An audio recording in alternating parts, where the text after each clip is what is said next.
एक समय की बात है। एक हरे भरे गांव विश्रामपुर के पास घने जंगलों में रमेश नाम का एक सीधा सादा लकड़हारा रहता था। रमेश की उम्र लगभग 40 वर्ष थी, पर गरीबी और अथक परिश्रम ने उसे समय से पहले बूढ़ा बना दिया था। उसकी पत्नी सुशीला एक साधारण बुनकर थीं और उनकी एक छोटी बेटी रिया थी। रमेश रोज सुबह जल्दी उठता, अपनी पुरानी घिसी हुई कुल्हाड़ी कंधे पर रखता और अंधेरे जंगल की ओर निकल पड़ता।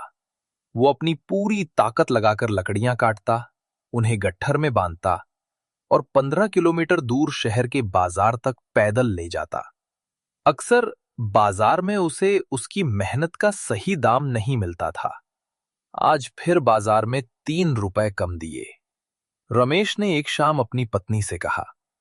सुशीला ने उदास होकर जवाब दिया, कोई बात नहीं, कम से कम रिया के लिए एक नया फ्रॉक तो ले आएंगे। रमेश को अपनी लाचारी पर गुस्सा आता था।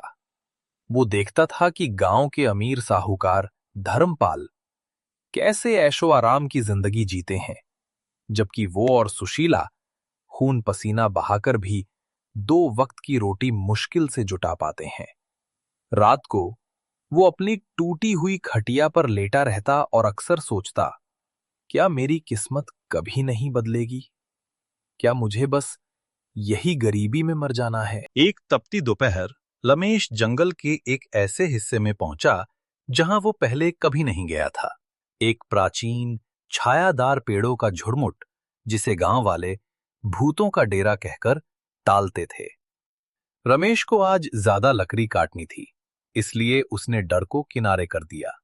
वो एक विशाल बरगद के पेड़ के तने को काट रहा था जब उसकी कुल्हाड़ी लकड़ी के बजाय कठोर मिट्टी से टकराई। ठक की एक अजीब सी आवाज आई। रमेश ने फावड़े से जमीन खोदी और जल्द ही उसे धूल और काई से सना हुआ एक अजीब सा मिट्टी का घड़ा मिला।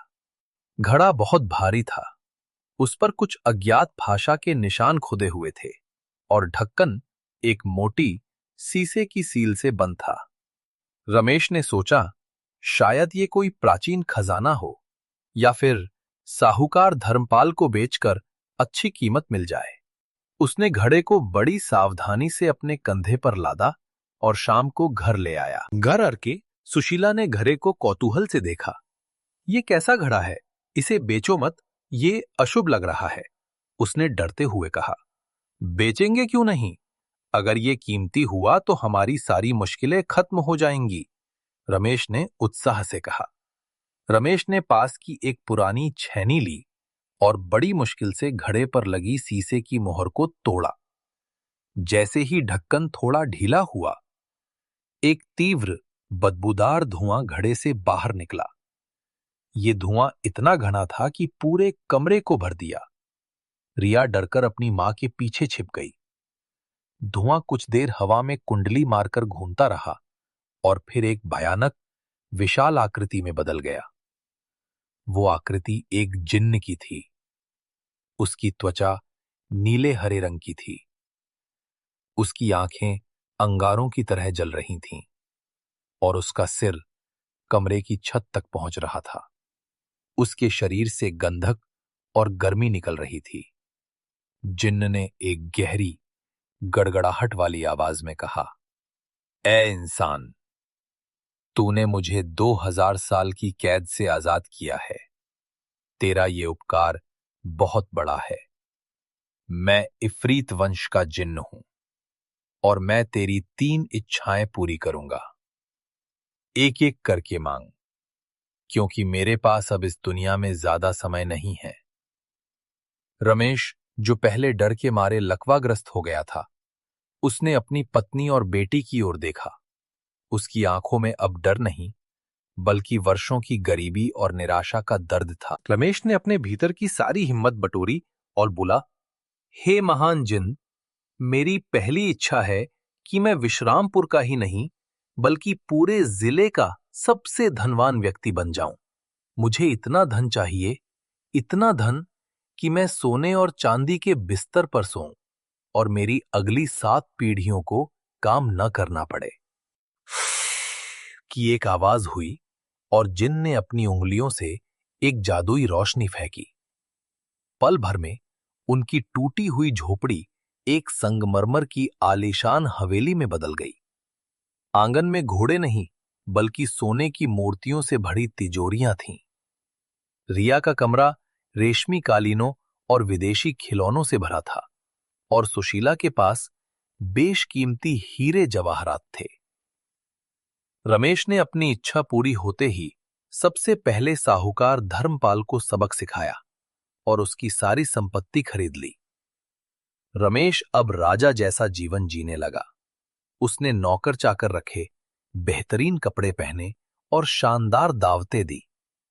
उसकी खुशी का ठिकाना नहीं रहा। मगर कुछ ही महीनों में रमेश को एहसास हुआ कि वह अकेला है। उसके पुराने दोस्त, जिन्हें उसने अपनी मई हैसियत के कारण नीचा दिखाया था, उससे दूर हो गए थे। बाजार में लोग उससे डरते थे, ना कि सम्मान करते थे।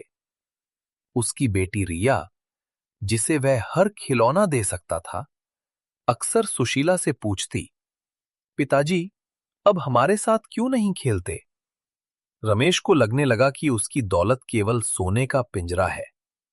उसके पास सब कुछ था, सिवाय शांति और सच्चे रिश्तों के। 6 महीने बाद जिन फिर प्रकट हुआ। वो पहले से अधिक गंभीर लग रहा था। रमेश, तुम्हारी पहली इच्छा पूरी हुई, पर मैं देख रहा हूं कि तुम्हारी दौलत ने तुम्हें शांत नहीं बल्कि अशांत कर दिया है। अब तुम्हारी दूसरी इच्छा का समय है, जिन ने कहा। रमेश अब लालची नहीं था। उसने अपनी दौलत की व्यर्थता को समझा था। उसने बहुत सोच विचार किया और फिर हाथ जोड़कर कहा, हे जिन, मेरी दूसरी इच्छा यह है कि मुझे दौलत को सही तरीके से इस्तेमाल करने की बुद्धिमत्ता मिले। मैं एक ऐसा व्यक्ति बनना चाहता हूं जिसका लोग हृदय से सम्मान करें, न कि उसके धन से डरें। मुझे वो ज्ञान चाहिए जिससे मैं अपने परिवार और गांव को एक बेहतर जगह बना सकूं। ये एक ऐसी इच्छा थी जिसकी जिन ने उम्मीद नहीं की थी। जिन मुस्कुराया। इस बार कोई भव्य जादुई प्रदर्शन नहीं हुआ। रमेश के सिर के ऊपर एक शांत सुनहरी रोशनी चमकी और उसके हृदय में गहन समझ और आत्मसंयम भर गया। रमेश को महसूस हुआ कि उसकी आंखें खुल गई हैं। रमेश ने अपनी विशाल दौलत का इस्तेमाल जन कल्याण के लिए करना शुरू किया। उसने गांव में एक आधुनिक अस्पताल बनवाया, जहां मुफ्त इलाज होता था। उसने एक गुरुकुल खोला, जहां रिया और गांव के सभी बच्चे पढ़ते थे। उसने किसानों के लिए पानी की नहरें बनवाईं और उन्हें खेती के नए तरीके सिखाए। जल्द ही रमेश अब सिर्फ धनवान सेठ नहीं रहा, वो ज्ञानी रमेश कहलाने लगा। लोग उसकी सलाह लेते थे, उसका सम्मान करते थे और उसे गांव का सच्चा संरक्षक मानते थे। रिया अब गर्व से कहती थी, मेरे पिताजी सबसे बुद्धिमान हैं। रमेश अब 70 वर्ष का हो चुका था। वो अपनी हवेली के बरामदे में बैठा था, जहां उसने गांव के बच्चों को कहानियां सुनाने के लिए एक मंच बनवा रखा था। उसकी जिंदगी संतुष्टि से भरी थी। एक रात जिन आखिरी बार एक फीकी रोशनी के साथ प्रकट हुआ। रमेश, जिन ने कहा, तुमने अपनी दौलत को त्याग कर ज्ञान को चुना। तुमने अपनी शक्ति का उपयोग सेवा के लिए किया। अब तुम्हारी आखिरी इच्छा का समय है। मांगो। क्या तुम्हें अमरता चाहिए या दुनिया का सबसे बड़ा राज्य? रमेश ने हंसते हुए जिन की ओर देखा। उसकी आंखें दया और कृतज्ञता से भरी थीं। उसने कहा, हे मेरे मित्र जिन, तुमने मुझे वो सब कुछ दिया जो मुझे चाहिए था, दौलत, ज्ञान और सम्मान। मेरी आखिरी इच्छा ये है कि मैं तुम्हें किसी भी तरह की कैद से हमेशा के लिए आजाद करता हूं। अब तुम्हें किसी घड़े में बंद नहीं रहना पड़ेगा। तुम अपनी इच्छा से जहां चाहो जा सकते हो और किसी भी इंसान के अधीन नहीं रहोगे। जिनकी विशाल आकृति शांत हो गई। उसकी लाल आंखें आश्चर्य और गहरे सम्मान से भर गईं। रमेश, जिन ने कहा, मैंने 2000 वर्षों में अनगिनत स्वामियों की सेवा की है, जिन्होंने हमेशा दौलत, शक्ति या अमरता मांगी, लेकिन तुमने, एक गरीब लकड़हारे ने, अंत में मेरी आजादी मांगी। तुम वास्तव में दुनिया के सबसे अमीर इंसान हो, क्योंकि तुमने त्यागने की दौलत सीखी है। जिन ने रमेश को अंतिम बार सिर झुकाकर प्रणाम किया। फिर वो एक तेज हवा के झोंके में बदल गया और आकाश की ओर चला गया, हमेशा के लिए आजाद। रमेश ने अपनी बची हुई जिंदगी संतोष और परम शांति के साथ जी। उसने ये सिद्ध कर दिया कि सच्ची दौलत सोने चांदी में नहीं, बल्कि ज्ञान, प्रेम और दूसरों को आजाद करने की भावना में छिपी होती है। गांव वाले आज भी उस ज्ञानी लकड़हारे की कहानी सुनाते हैं, जिसने जिन्न से खुद के लिए नहीं, बल्कि दूसरों के लिए वरदान मांगे थे।